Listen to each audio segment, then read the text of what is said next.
Shemeji, vipi ndugu yangu? Karibu. Kwako?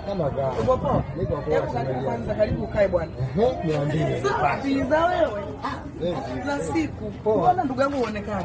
Nipo shemeji. Sema uonekane ndugu yangu, alafu nilikuwa nakutafuta wewe. Nilikuwa nakutafuta na maongezi na wewe, lakini ndugu yangu sikuoni. Hebu niambie. Maana ninakwambia nina maongezi yako hapa. Yaani ndugu yangu nilikuwa nakutafuta, nikae vizuri.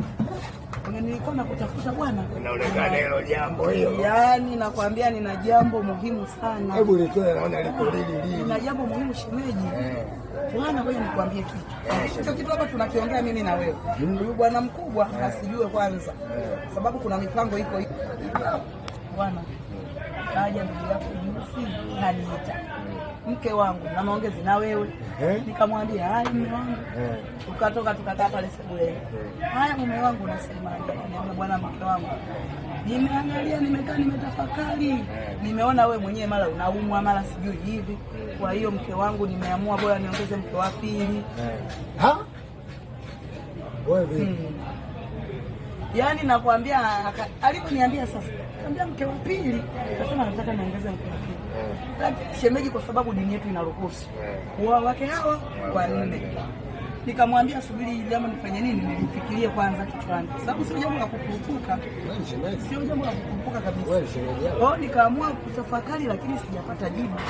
Na kama unavyojua, tunaambiwa kabisa wanawake msao mnatoa siri zenu za ndani kupeleka wapi? Nje kwa watu wengine.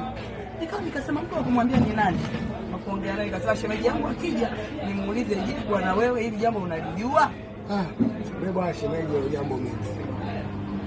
Ila je, wewe ukiangalia katika mifumo yako unamzika jamaa ongeze mke wa pili? Yaani shemeji yangu si hata nikwambie. Hili jambo bwana mimi siwezi kukataa. Wakukataa kusema nikataa.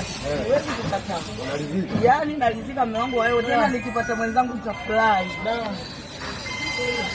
Wewe unatembea kwa watu wawili. Sababu kuna majukumu mimi nitakuwa kidogo kanipunguzia. Wewe shemeji umelizika kabisa. Yaani nimelizika kwa roho moja na Mungu wake wa pili. Tena nitafurahi na kuambia vigelegele na kuambia shemeji. Yaani nakwambiaje, nitakuwa mstari wa mbele. Kwanza sasa nikupe siri. Mwezi wa 12 nilikuwa nacheza vikoba.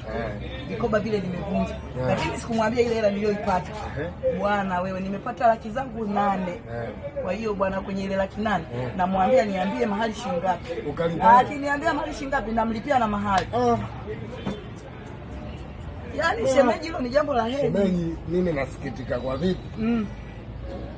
Sasa ndo kashamleta pale nyumbani. Umetoa hela. Katika kulala yule bwana yule, si unamjua yule? Unamjua? Atang'ang'ania upande mmoja. Hakuna wewe. Hakuna kitu kama hicho shemeji, hakuna. Au shemeji kakoroga yule mzee. Hakuna kuroga, hakuna kuroga. Nasema kwa sababu sikiliza shemeji, nikwambie kitu. Sasa nikwambie. Kwa sababu ngoja nikwambie kitu moja. Dini yenyewe inakuambiaje? Wanawake ambao una uwezo wa kuwahudumia. Lakini huyu mume ana uwezo bwana wa kutuhudumia. Mimi sinamjua mume wangu.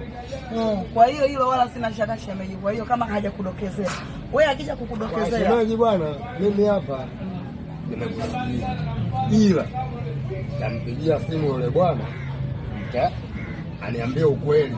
Hilo swala kakuongelea kweli au wewe umetunga tu acha? Siwezi kutunga shemeji. Wewe umelizika wewe mwenyewe. Yaani kwa roho moja. Kama unavyonijua mimi mwenyewe, unajua nina mishemishe kibao. Mimi nikiwa naenda zangu kwenye mishemishe zangu shemeji. Shemeji usisikitike bwana. Sikitika na shemeji mimi na